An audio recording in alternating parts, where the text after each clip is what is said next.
애기씨, 정신을 차리시옵소서. 어디로 가야 하나? 천한 하인이 불 속으로 뛰어들었습니다. 그리고 조상께서 이 사랑을 지켜주셨습니다. 불이야, 불이야. 혼례를 하루 앞둔 밤 양반댁이 불길에 휩싸였습니다. 애기씨, 천한 하인이 불 속으로 뛰어들었습니다. 사당 안에서 하룻밤을 보낸 두 사람이 새벽에 발각되었습니다. 이게 무슨 짓이냐? 미운 처녀가 하인과 함께 세상이 두 사람을 버렸습니다. 더럽혀진 여자는 필요 없소. 신랑이 파혼을 선언하였습니다. 하오나 이 모든 것이 누군가의 치밀한 음모였다면 조상의 영혼이 직접 나타나 진실을 밝히셨습니다. 민수를 끌고 오너라. 과연 하늘이 정한 사랑은 이룰 수 있을 것인가? 이 이야기는 정조 5년 경기도 양주 어느 양반댁에서 실제로 일어난 일입니다. 옛날 옛적 경기도 양주 고을에는 300년을 이어온 서씨 가문의 큰 기와집이 자리하고 있었지요. 이 댁은 10대에 걸친 조상의 위패를 모신 사당으로 인근에서 유명하였습니다. 특히 선대 할아버지께서 돌과 기와로 견고하게 지은 그 사당은 어떤 재앙에도 끄떡없다 하였지요. 마당에서는 하인 준석이 새벽부터 빗자루를 들고 혼례 준비를 돕고 있었습니다. 그의 왼편 얼굴에는 어린 시절 불에 대인 화상 흉터가 있었으나 성실하고 충직한 성품으로 15년째 이 댁을 섬기며 한결같이 일하고 있었지요. 삼진날에 올릴 혼례는 상사일이라 길일이었습니다. 안채에서는 19서화가 창밖을 내다보고 있었습니다. 평생을 이 규방 안에서만 지낸 처자였지요. 할아버지께서 돌아가신 후 홀로 계신 아버지는 일찍이 서화를 혼인시키려 애를 쓰셨습니다.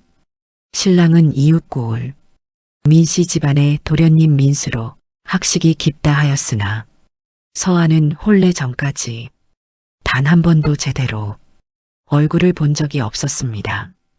애기씨 혼례복이 다 지어졌사옵니다. 유모가 붉은 원삼을 들고 방 안으로 들어왔습니다. 서화는 화려한 혼례복을 바라보며 복잡한 마음에 말없이 고개만 끄덕였지요.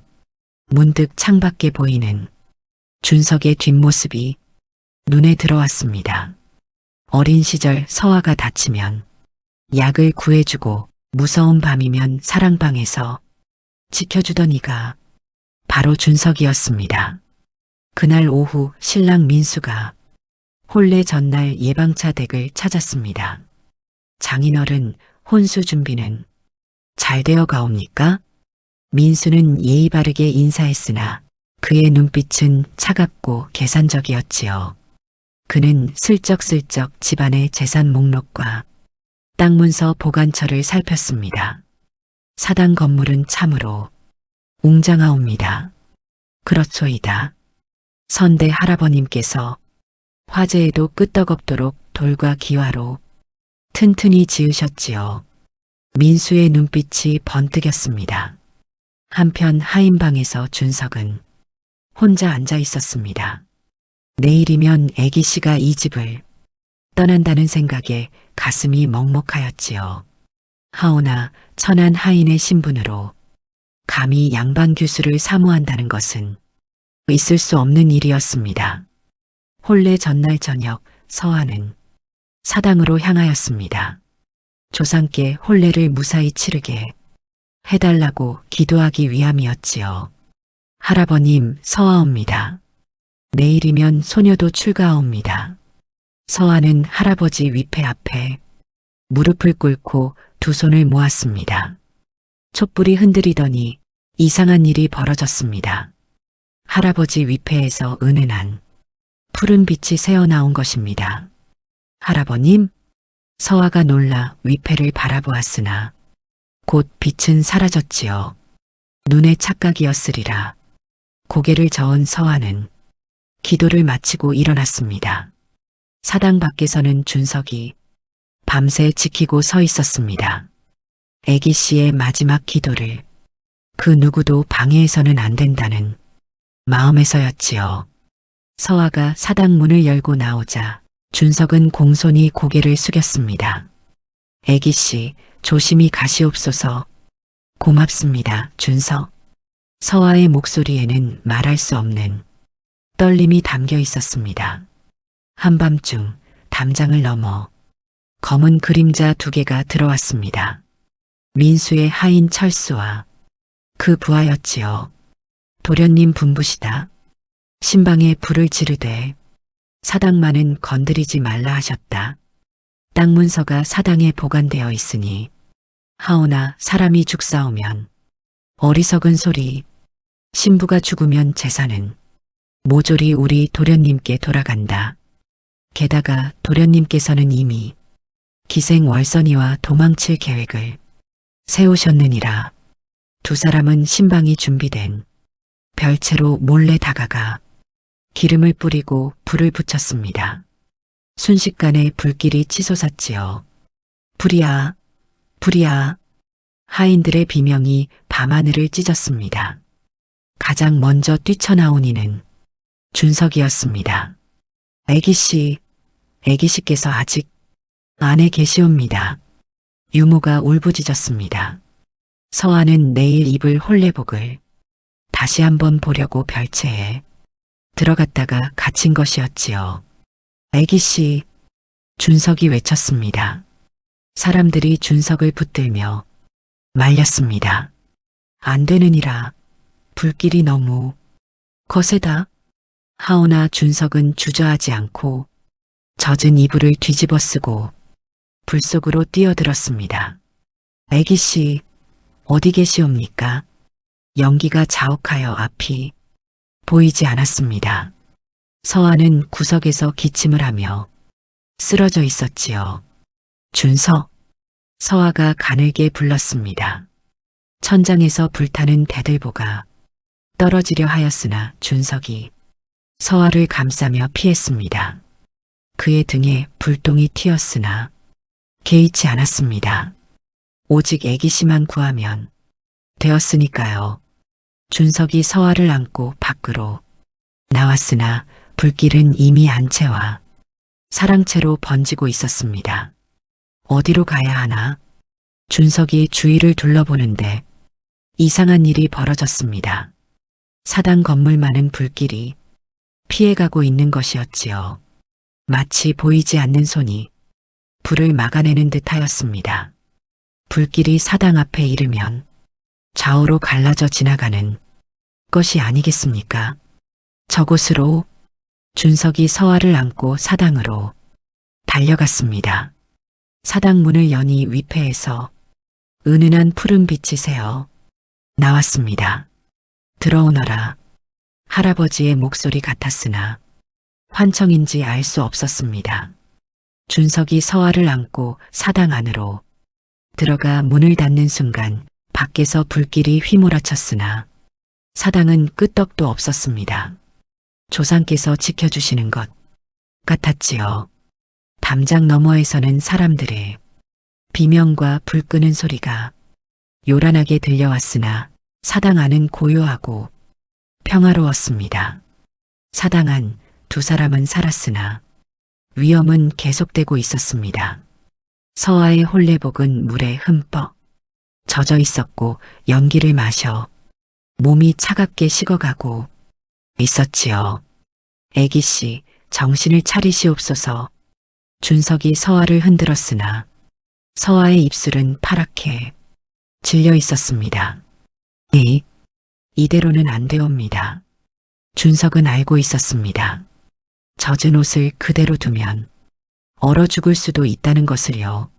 애기씨, 황송하오나 젖은 옷을 벗으셔야 하옵니다. 떨리는 목소리로 말하는 준석의 얼굴도 창백하였습니다. 미혼 처녀가 남자 앞에서 옷을 벗는다는 것은 죽음보다 수치스러운 일이었으니까요. 서아도 그 사실을 알고 있었습니다. 하오나 이대로 죽느니 차라리 수치를 감수하는 것이 나았지요. 준석, 서화가 떨리는 목소리로 불렀습니다. 위패의 촛불이 흔들렸습니다. 준석은 황급히 등을 돌렸습니다. 소희는 보지 않겠사옵니다. 하오나 살아야 하옵니다. 서화는 떨리는 손으로 젖은 원삼을 벗어냈습니다. 준석이 자신의 마른 저고리를 벗어 뒤로 건넸지요. 서화는 준석의 체온이 남아 있는 옷을 몸에 둘렀습니다. 아직도 따뜻한 기운이 느껴졌지요. 두 사람은 위패 앞에 나란히 앉았습니다. 밖에서는 여전히 불길이 타오르고 있었지요. 할아버님 용서하소서. 서화가 위패를 향해 깊이 절을 올렸습니다. 그때 위패에서 다시 푸른 빛이 새어나와 두 사람을 감쌌습니다. 따뜻한 기운이 온몸에 퍼졌지요. 준석도 느꼈습니다. 할아버지께서 화를 내시는 것이 아니라 오히려 두 사람을 품어주고 계신다는 것을요. 촛불이 환하게 타오르며 사당 안을 밝혔습니다. 마치 두 사람을 지켜주시려는 듯하였지요. 긴 밤이 시작되었습니다. 밖에서는 불 끄는 소리와 사람들의 외침이 들렸으나 사당 안은 고요하고 평화로웠습니다. 사당 안은 고요하였습니다. 밖에서는 불 끄는 소리가 들렸으나 안은 평화로웠지요.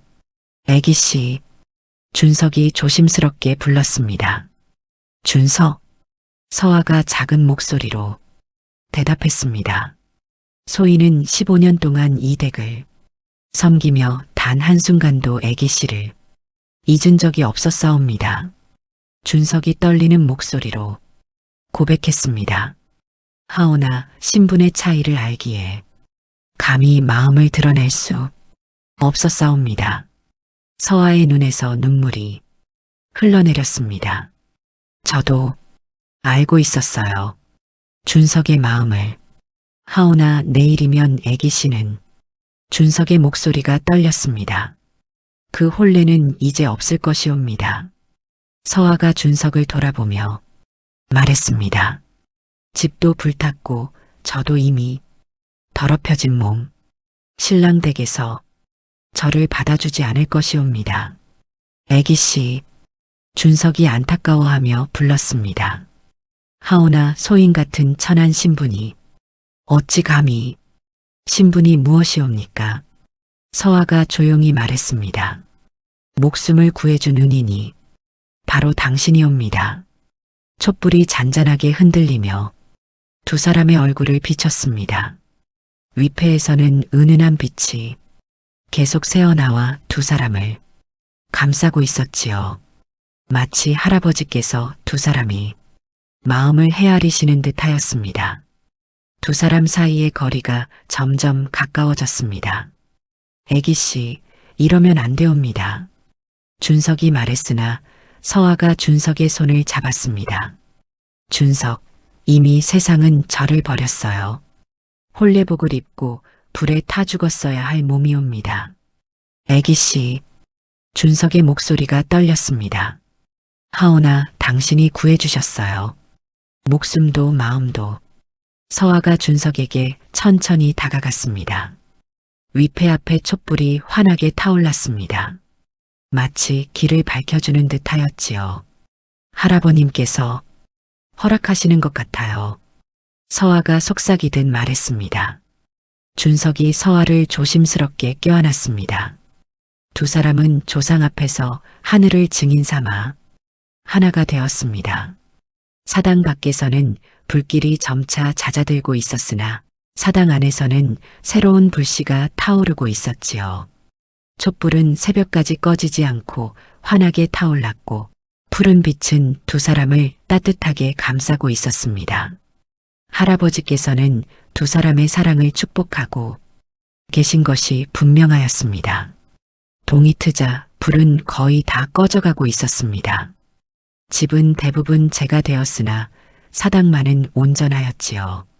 서아의 아버지가 급히 사당으로 달려왔습니다. 사당 문을 당장 열어라.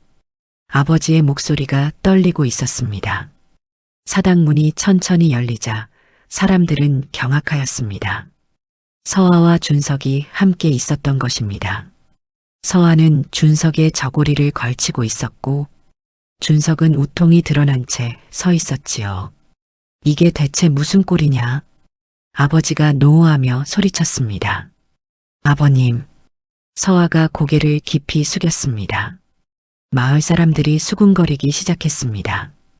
혼례를 앞둔 처녀가 하인과 함께 사당에서 그런 짓을 하다니. 준석이 서아 앞으로 나섰습니다. 모든 허물은 소인에게 있사옵니다. 애기 씨를 구하려다가 변명 따위는 집어치워라. 그때 신랑 민수가 나타나 차갑게 말했습니다. 이미 더럽혀진 여자는 필요 없소이다. 민수가 냉정하게 선언하였습니다. 혼례는 취소하겠소. 더럽혀진 여자와는 혼인할 수 없소이다. 서아의 어머니가 울부짖었습니다. 도련님, 제발 용서를. 다시는 연락하지 마시오. 민수가 차갑게 돌아섰습니다. 마을 사람들이 서아를 손가락질하였습니다. 처녀의 몸으로 집안의 수치로다. 서아의 아버지가 결정을 내렸습니다. 서아는 배구남으로 보내도록 하겠다. 출가하여 평생을 참회하며 살도록 하여라. 아버님, 서아가 비명을 질렀습니다. 그리고 준석, 너는 죽어 마땅하다. 관가에 넘기리라. 준석이 무릎을 꿇었습니다. 애기 씨만은 살려주시옵소서. 모든 것이 소인의 잘못이옵니다. 유모가 울며 말하였습니다. 나으리 준석이가 애기 씨의 목숨을 구하였사옵니다. 하오나 아버지는 듣지 않았습니다. 그날 밤 유모가 서아를 몰래 찾아왔습니다. 애기 씨, 이상한 일이 있사옵니다. 무슨 일이옵니까? 서아가 눈물을 닦으며 물었습니다. 화재가 신방에서 시작되었는데 기름 냄새가 났다 하옵니다. 그리고 민수 도련님은 불이 났을 때 제일 먼저 도망쳤다지요. 서아의 눈빛이 변하였습니다. 설마. 한편 마을 주막에서는 철수와 그 부하가 술을 마시고 있었습니다. 크크, 도련님 계획대로 되었구만. 그래도 사당이 안 탄 것은 이상하지 않소? 뭐 어떠하냐? 땅 문서는 나중에 찾으면 되지. 도련님께서는 이미 기생월선이와 도망갈 준비를 하고 계시느니라. 그들의 대화를 옆상에서 듣는 이가 있었습니다. 백발의 해정 스님이었지요. 스님은 조용히 자리에서 일어나 서시댁으로 향하였습니다. 해정 스님이 서시댁을 찾아왔습니다. 나으리 아랠 말씀이 있사옵니다. 스님, 무슨 일이시오? 서아의 아버지가 물었습니다. 이번 화재는 단순한 실화가 아니옵니다. 누군가 고의로 불을 지른 것이옵니다. 무슨 말씀이시오? 아버지가 놀라 외쳤습니다. 스님이 주막에서 들은 이야기를 전하였습니다. 철수와 부하의 대화, 민수의 도주 계획 모두가 음모였다는 것을요. 하오나 증거가 없지 않소? 증거는 조상께서 보여주실 것이옵니다. 스님이 사당을 가리켰습니다. 오늘 밤 조상께 제를 올리시옵소서. 진실이 밝혀질 것이옵니다. 서아의 아버지는 반신반의하였으나 스님의 말을 따르기로 하였습니다. 준석은 여전히 창고에 갇혀 있었지요. 서아는 안채에서 기도하며 할아버지께 간절히 빌었습니다. 할아버님, 진실을 밝혀주소서. 창고에 갇힌 준석에게 유모가 몰래 음식을 가져왔습니다. 준석아, 먹거라. 고맙사옵니다, 유모님. 너는 참 기특한 아이로다. 어린 시절부터 유모가 준석의 과거를 떠올렸습니다. 15년 전 준석은 11살 소년이었습니다. 마을에 불이 났을 때 그는 불 속에서 동생을 구하려 뛰어들었지요. 동생은 살았으나 준석의 얼굴에는 화상이 남았습니다. 그날 할아버지가 준석을 발견하였습니다. 내가 동생을 구했구나. 참으로 기특하도다. 우리 집에서 일하지 않겠느냐? 할아버지는 준석을 자식처럼 아꼈습니다. 불을 두려워하지 않고 남을 구하는 마음, 그것이 진정한 양반의 마음이니라. 그날의 약속을 준석은 평생 지켰습니다. 할아버님, 소인은 약속을 지켰사옵니다. 애기씨를 지켰사옵니다. 준석이 눈물을 흘리며 중얼거렸습니다. 밤이 되었습니다. 사당에서 제사가 시작되었지요. 해정 스님이 재관이 되어 제를 올렸습니다. 조상이시여 진실을 밝혀주소서. 제문을 읽는 순간 할아버지 위패에서 강렬한 푸른 불빛이 터져 나왔습니다. 사람들이 놀라 뒤로 물러섰지요. 푸른 불빛이 하나의 형상을 이루었습니다. 할아버지의 모습이었습니다. 위험 있는 목소리가 사당 안을 가득 채웠습니다. 철수를 끌고 오너라. 사람들이 떨리는 손으로 철수를 붙잡아 끌고 왔습니다. 푸른 불빛이 철수를 향해 뻗어나갔지요. 으악! 철수가 비명을 지르며 무릎을 꿇었습니다. 제가 잘못하였사옵니다. 민수 도련님이 시켰사옵니다. 철수가 모든 것을 자백하기 시작했습니다. 도련님께서 재산을 노리고 신부를 죽이라 명하셨사옵니다. 기름을 뿌려 불을 지르고 사당만 남기라 하셨사옵니다.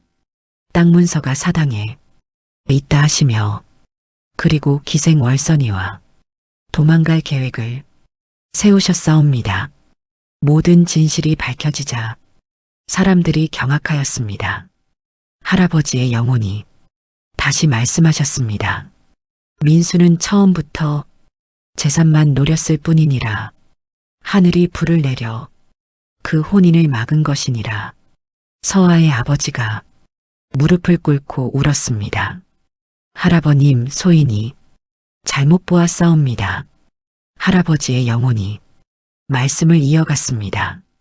민수는 처음부터 재산만 노렸을 뿐 서아를 사랑하지 않았느니라. 하늘이 불을 내려 그 혼인을 막은 것이니라. 사람들이 숙연해졌습니다. 준석아, 할아버지가 준석을 불렀습니다. 창고에서 풀려난 준석이 사당으로 왔지요. 소인을 부르셨사옵니까? 할아버님, 준석이 무릎을 꿇었습니다. 15년 전 내가 너를 이 집으로 데려온 것은 우연이 아니었느니라. 너는 불을 두려워하지 않고 남을 구하는 선한 마음을 가졌지. 내가 하늘에 빌었느니라. 서아에게 진정한 배필을 보내달라고. 준석이 눈물을 흘렸습니다. 할아버지가 서아를 향해 돌아섰습니다. 서아야, 신분보다 중요한 것은 마음이니라. 준석이가 진정으로 너를 사랑하느니라. 목숨을 걸고 너를 구하고 평생을 한결같이 너를 지켜온 이가 바로 준석이니라. 서아가 눈물을 흘리며 대답했습니다. 할아버님, 너희는 하늘이 맺어준 인연이니 조상의 이름으로 축복하노라. 준석아, 이 집안에 양자가 되어 서아와 백년가약을 맺어라. 할아버지의 영혼이 따뜻한 빛으로 두 사람을 감싸주었습니다. 사당 안의 모든 촛불이 환하게 타올랐습니다. 광군이 민수를 잡으러 달려갔습니다. 민수는 기생월성과 함께 도망가려던 참이었지요. 민수, 너는 방화와 살인 미수죄로 잡혀가느니라. 아니요. 나는 민수가 발버둥쳤으나 소용없었습니다. 철수도 함께 잡혀갔지요. 마을 사람들이 모두 지켜보았습니다. 재산을 탐하다니 하늘이 벌을 내리셨구나. 민수는 먼 섬으로 유배형에 처해졌고 철수는 곤장 100대를 맞았습니다. 한편 서아의 아버지가 준석 앞에 섰습니다. 준석아, 내가 너를 몰라보았구나. 용서하여라. 아니옵니다, 나으리. 준석이 황급히 고개를 숙였습니다. 할아버님께서 너를 사위로 택하셨다. 나도 조상의 뜻을 따르리라. 서아의 어머니도 준석의 손을 잡았습니다. 우리 딸을 부탁하네. 이제 너도 우리 아들이니라. 마을 사람들이 손뼉을 쳤습니다. 하늘이 정한 인연이로구나. 조상께서 직접 증인이 되셨으니 누가 감히 반대하랴. 서아가 준석의 손을 꼭 잡았습니다. 두 사람은 서로를 바라보며 환하게 웃었습니다. 한 달 후 봄이 무르익을 무렵 새로운 혼례가 열렸습니다. 불에 탄 집은 다시 지어졌고 사당은 여전히 그 자리에 있었지요. 서아는 새 혼례복을 입고 준석은 양반 복장을 하였습니다. 할아버지의 뜻에 따라 준석은 양자로 입적되었습니다. 혜정 스님이 혼례를 주관하였습니다. 하늘과 땅 그리고 조상 앞에 맹세하노니 두 사람이 큰 절을 올렸습니다. 그때 할아버지 위패에서 은은한 푸른 빛이 새어나왔습니다. 마치 축하하는 듯 하였지요. 빛은 두 사람을 따뜻하게 감싸며 천천히 하늘로 올라가 사라졌습니다. 할아버지는 이제 평안히 떠나신 것입니다. 그의 가을 서아가 아들을 낳았습니다. 할아버님의 이름을 따서 지으면 어떨까요? 좋은 생각이요. 아이는 건강하게 자랐고 준석과 서아는 평생 행복하게 살았습니다. 진정한 사랑은 신분을 넘고 선한 마음은 하늘도 감동시킵니다. 재물을 탐하는 자에게는 천벌이 내리나 남을 구하는 의로운 자에게는 조상의 축복이 함께하는 법입니다. 운명은 때로 불길 속에서도 새로운 인연으로 피어나며 하늘이 정한 연분은 어떤 난관도 이겨낼 수 있습니다. 다음 영상을 빠르게 만나보시려면 좋아요와 구독을 눌러주세요. 그럼 더 재미있는 영상으로 찾아뵙겠습니다. 모두 행복한 하루 보내세요.